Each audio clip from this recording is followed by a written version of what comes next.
ఎప్పుడైనా ఎటు వెళుతుందో అడిగాన, ఏం తోచని పరుగై ప్రవహిస్తూ పోతున్నా.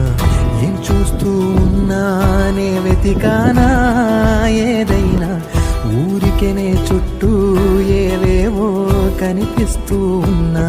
కదలని ఓశిలనే అయినా, తుటిలో కరిగే కలనే అయినా, ఏం తేడా ఉందట నువ్వెవరంటూ అడిగిదు నన్నెవరైనా. ఇల్లాగే కడదాకా ఓ ప్రశ్నే ఉంటానంటున్నా, ఏదో ఒక బదులైనను చెరబొద్దు